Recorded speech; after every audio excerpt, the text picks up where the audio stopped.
Hello, welcome to today's lesson on the hearing process and its limitations. In today's lesson, we will first understand how sound waves travel through the ear and are converted into electrical signals.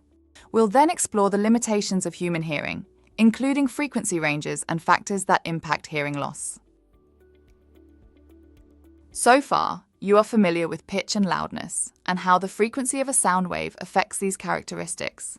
You've learned about how different frequencies correspond to different pitches and the role of amplitude in determining loudness. Building on this understanding of pitch, loudness, and frequency response, we are now ready to delve into the physical mechanism of hearing and its limitations. Let's get started. The process of hearing begins when sound waves, which are vibrations in the air caused by a sound source, enter your ear canal. This could be sounds from someone speaking, music, or any other source of noise.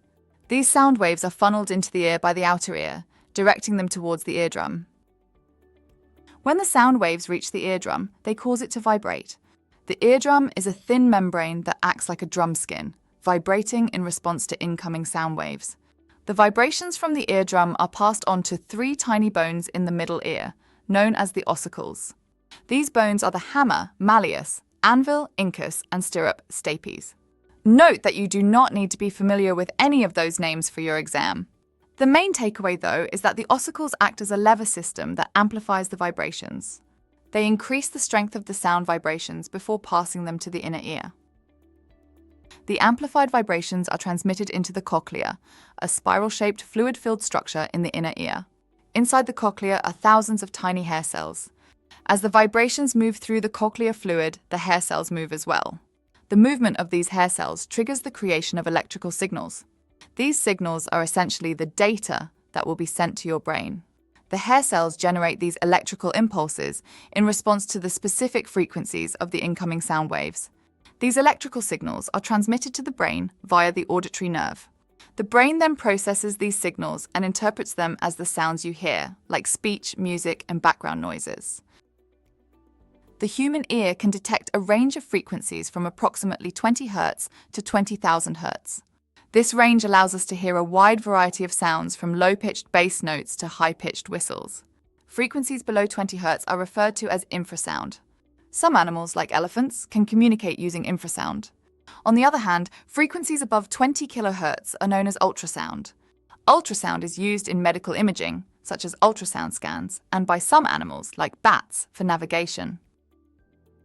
As people age, their ability to hear higher frequencies decreases. This is due to the gradual loss of hair cells in the cochlea that respond to high frequencies. This means that an older person might not hear high-pitched sounds that they once could. Prolonged exposure to loud sounds can also damage the hair cells in the cochlea. This type of damage is cumulative and irreversible, often leading to hearing loss. In summary, the hearing process involves the intricate conversion of sound waves into electrical signals that the brain interprets as sound. However, the human hearing range is limited to certain frequencies, and factors such as aging and noise exposure can further impact our ability to hear. In today's lesson, we delved into the hearing process and its limitations. We learned how sound waves travel through the ear, starting with their entry into the ear canal and leading to the eardrum's vibrations, followed by their amplification and then their conversion into electrical signals in the cochlea. We also covered the limitations of human hearing, including the range of frequencies we can perceive and how factors like age and prolonged noise exposure can reduce hearing ability.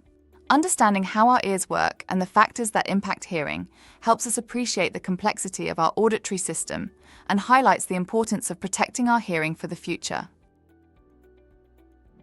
Watch the rest of the GCSE physics course at Sophos Education.